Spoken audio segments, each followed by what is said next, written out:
Telangana Congress party incharge మనతో పాటు మాణిక్రావు ఠాక్రే ఉన్నాడు. ఒకసారి రేపు పొద్దున సత్యాగ్రహ దీక్ష సభ ఏ విధంగా ఉండబోతుంది అసలు తెలుసుకునే ప్రయత్నం. साहब बोलिए साहब, कल जो भी सभा है वो कैसे तरह का रहेगा, कितना आदमी से मोबिलेट कर रहे हैं, कितना बड़ा रहेगा? देखिए, डॉक्टर बाबा साहब अम्बेडकर जी की 14 तारीख को जयंती है और पूरे देश में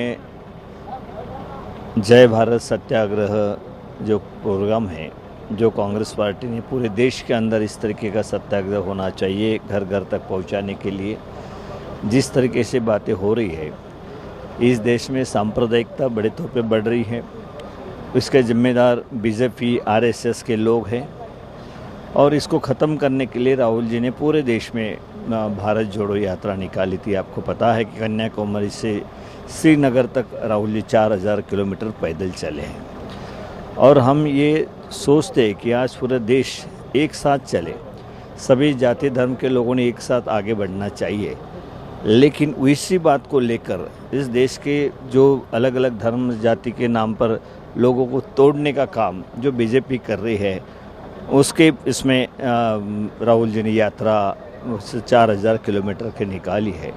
और उसके बाद हम लगातार देख रहे हैं कि जो हमारा संविधान है, बाबा साहब अम्बेडकर जो संविधान दिया है, जो हक दिया है पार्लियामेंट के तौर पे वहाँ के एमपीज़ को बैठने के लिए, सवाल करने के लिए, उसका जवाब मिलना चाहिए ताकि लोगों की समस्या हल हो। लेकिन बेरोज़गारी इतने बड़ी पैमाने पे बढ़ रही है पूरे देश के अंदर और पूरे देश में आज महंगाई बढ़ी हुई है, उसके लिए और जिस तरीके से अदानी जो एक उद्योगपति इस तरीके का लाखों करोड़ रुपए लोगों को लेके अपनी इमारत उस तरीके से खड़ा कर रहे हैं और एक तरफ गरीबी बढ़ रही है, तो इसको लेकर अगर सवाल करते हैं राहुल जी तो उनके खिलाफ इस तरीके का षड्यंत्र करके उनको ही हाउस के बाहर निकालना, पार्लियामेंट के बाहर निकालना, उनकी सदस्यता रद्द करना, ये हम लोगों तक लेके जाएंगे। भाई ये हमारे संविधान के ऊपर आघात है। डॉक्टर बाबा साहब ने सबके लिए जो संविधान बनाया, कांग्रेस के जो प्रशासन में संविधान को पूरी तरह सामने रख के प्रशासन किया, उसी को पूरी तरह ख़त्म करने के लिए जिस तरीके से प्रयास आज बीजेपी कर रही है, उसके खिलाफ हमारे नेता खरगे साहब ने, जो अध्यक्ष है हमारे नेता सोनिया जी गांधी, राहुल जी गांधी, इन्होंने कहा है कि हमको घर घर तक जाके लोगों तक जाना है। अगर मीडिया में ना भी बताए कुछ, उसके इंटरव्यू हो सकते हैं, कुछ उनके ऊपर प्रेशर हो सकता है, लेकिन कांग्रेस के कार्यकर्ताओं की ये सच्चाई जो है लोगों तक पहुंचाने के लिए पूरे जय भारत सत्याग्रह जो अभियान पूरे देश में चल रहा है, उसकी इस सभा से जोड़ा जाता है कि बाबा साहब अम्बेडकर की जयंती भी है और यही प्रोग्राम यहाँ तेलंगाना में होना चाहिए।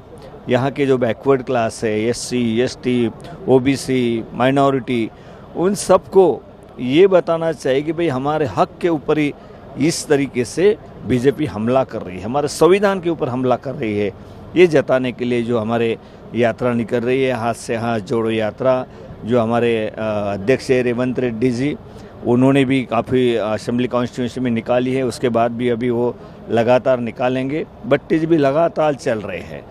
आज उनका काफ़ी बड़े ही जिस तरीके से वो यात्रा में सम्मानित हुई है, सब कार्यकर्ता साथ में जुड़ गए हैं, सब लोग साथ में जुड़ रहे हैं, तो एक लोगों की समझ में आ रही है कि ये जो गवर्नमेंट है केंद्र सरकार की, बीजेपी की गवर्नमेंट, ये हमारी नहीं है, ये हमारा संविधान तोड़ना चाहती है, हमारे हक छीनना चाहती है, तो हम इनके खिलाफ खड़े होना चाहिए। यही एक मकसद लेकर इस प्रोग्राम की हम आगे बढ़ा रहे हैं। ठाकरे जी, एक आखिरी बात बोलिए, आप जो भी ये पूरा मिलजुल के आदमी को कांग्रेस पार्टी घर घर जाने के लिए प्रयास कर रहे हैं, लेकिन कांग्रेस पार्टी में थोड़ा बहुत आदमी पार्टी जंप कर रहे, पार्टी से चले जा रहे, एक के एक बात नहीं सुन रहे, ये पूरा कैसे देखते हैं आप एज ए इंचार्ज? देखिए, ये एक तो बात स्पष्ट है कि तेलंगाना में कांग्रेस पार्टी बढ़ रही है, अच्छी तरीके से रन कर रही है। मैं जब से देख रहा हूँ, 3 महीने से मैं यहाँ पे इंचार्ज हूँ, सब एक होकर इस तरीके से यात्रा निकालना, एक मैसेज चला गया है कि कांग्रेस पार्टी लड़ने के लिए पूरी तरह तैयार हो गई है।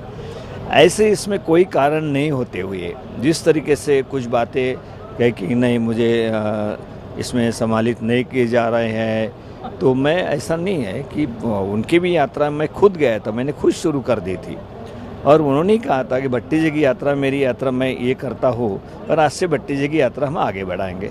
तो ऐसी कौन सी बात आ गई यात्रा के बारे में? तो ये तो सभी को हम जिम्मेदारी देते हैं, जिम्मेदारी के हिसाब से काम करना चाहिए। लेकिन अगर किसी का कोई अगल मकसद हो तो वो तो पहचानने नहीं जाता है, वो तो वो सामने नहीं रखेंगे। महेश्वर रेड्डी कुछ तो भी रिटर्न में कंप्लेंट किया का पार्टी के ऊपर, पार्टी प्रेसिडेंट के ऊपर? देखिए, इसमें मेरे पास जो पहले बताया था कि यात्रा मैं निकाल रहा हूँ, मैंने कहा कि ठीक है यात्रा निकालो, मैं भी उसमें आऊँगा। तो मैं खुद गया था, उनकी यात्रा मैंने स्टार्ट कर दी है।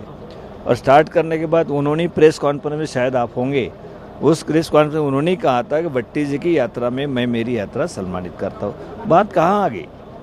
उनका कोई अलग मकसद हो सकता है तो वो देखे, वो बताए क्या मकसद है उनका।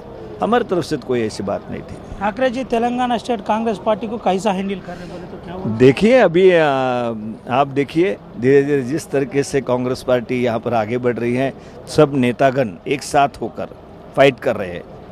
वहाँ पे केसीआर जिस तरीके से झूठे वायदे किए थे उन्होंने, वो सामने रख रहे लोगों के सामने। जिस तरीके से बीजेपी या घुसने के लिए, सांप्रदायिकता फैलाने के लिए जो उनके पहल है, जो हर स्टेट में उस तरीके से राजनीति करती है, क्या तेलंगाना में वही सांप्रदायिक की आग में झोंकना चाहिए? ये भी सोचने की बात है। तेलंगाना की जनता बहुत ही शांतपूर्ण है, लेकिन इनका मकसद समझना चाहिए, बीजेपी का क्या मकसद है। और केसीआर का भी समझना चाहिए। अभी तक पार्लियामेंट के अंदर जितने भी कुछ बातें आई होंगी वो खड़ी रही है बीजेपी के साथ। वो अपोजिशन एक ही बात बोलो साहब, कांग्रेस पार्टी मेन लीडर को ठाकरे जी क्या बोलना चाह रहे हो? सभी मेन लीडर अभी एक साथ है। कोई ऐसा लीडर नहीं है कि हमारे से बाजू में है। जो कांग्रेस में काम करना चाहते हैं, कांग्रेस को आगे बढ़ना चाहते हैं, सब एक साथ है। ప్రధానంగా కాంగ్రెస్ పార్టీలో ఎవరైతే ప్రస్తుతానికి ఉన్నారో వాళ్ళందరూ చాలా స్ట్రాంగ్గా కాంగ్రెస్ పార్టీలో పనిచేస్తున్నారు. ఎవరు కూడా అధైర్యపడకుండా ముందుకు వెళ్తున్నారు. ప్రధానంగా మహేశ్వర్ రెడ్డి ఇష్యూ ఏదైతే ఉందో తనే బట్టి విక్రమార్క పాదయాత్రలో మెర్జ్ చేస్తున్నాను, పూర్తిగా ఈ రోజు నుంచి నా మద్దతు బట్టి విక్రమార్క పాదయాత్రకు తెలుపుతున్నానని మహేశ్వర్ రెడ్డి చెప్పిండు. అయినప్పటికీ మాట్లాడే ప్రయత్నం చేశాం. ఆయన తనది తానే ఏదో సొంత స్వలాభం కోసమే పార్టీ మారడం జరిగిందనేది మాణిక్రావు ఠాక్రే కాంగ్రెస్ పార్టీ ఇన్ఛార్జ్ చెప్పిన పరిస్థితి.